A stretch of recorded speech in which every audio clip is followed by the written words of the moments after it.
Here in chilly Northport, Florida. I'm Kevin McAlpin with 680 The Fan and the Braves Radio Network. That's right, long sleeves on today. It is chilly, it is windy, it is overcast. Temperatures are plummeting.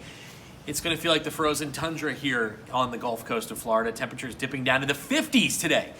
I know none of you back home are feeling sorry for us, but we are here at Cool Today Park where tomorrow baseball returns to your radio. That's right, the Braves taking on the Baltimore Orioles, and the weather will be much nicer tomorrow. Temperatures in the mid-70s, sunny skies, perfect weather. Of course, a 1 o'clock first pitch.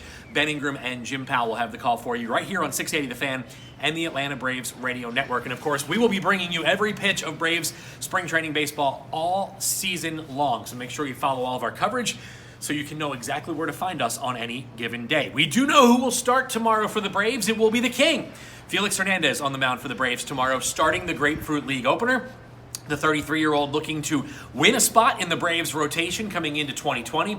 This morning I had a chance to talk with Tyler Flowers, and he's caught King Felix a couple of times down here in camp, and he said his stuff really looks crisp. It looks live. His breaking ball is better than when he remembered it. And of course, Tyler Flowers spending a number of years of his career in the American League, so he had to face Felix Hernandez. And I asked him, I said, you competed against Felix all those years? And he goes, yeah, how are my numbers? I said, Tyler, I don't know. I didn't look him up. He goes, I don't think they were very good. So, but anyway, he said, look, if we can get him to be the guy that Anibal Sanchez was a couple of years ago, this could be a real find and a real steal for the Braves. Again, a guy who's still 33 years old, looking to bounce back and add a couple of more years of longevity to his career. Of course, he comes over here. The Braves feel like the analytics system they have, along with the fact that they've been able to revitalize guys' careers. Think a couple of years ago with Sanchez.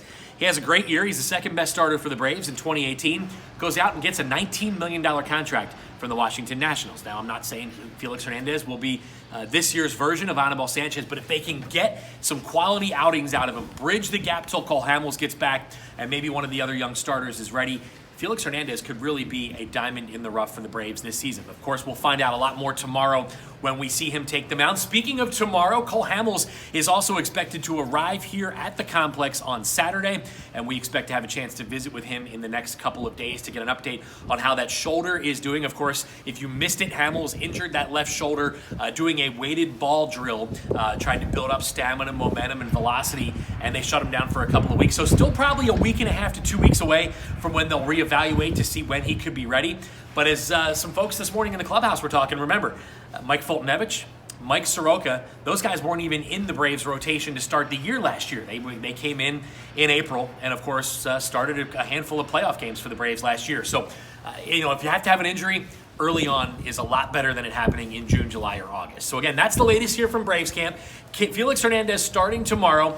Probably a lot of the regulars like Freddie Freeman and Marcelo Zuna, Dansby Swanson and others, Ronald Acuna Jr., they'll likely get one or two at-bats, and then we'll see a lot of the younger players, the minor leaguers, get a chance to get some reps here tomorrow. So if you can't be here in Northport, and if you're coming today, good news, the backfields will be open. If you're coming down, if you're in the area at 9:30 a.m., the backfield's open, and fans will have a chance to watch some of the guys do some work on the backfields as well. But again, if you're coming today, pack layers. It is chilly here in Northport, but it'll warm up for baseball tomorrow.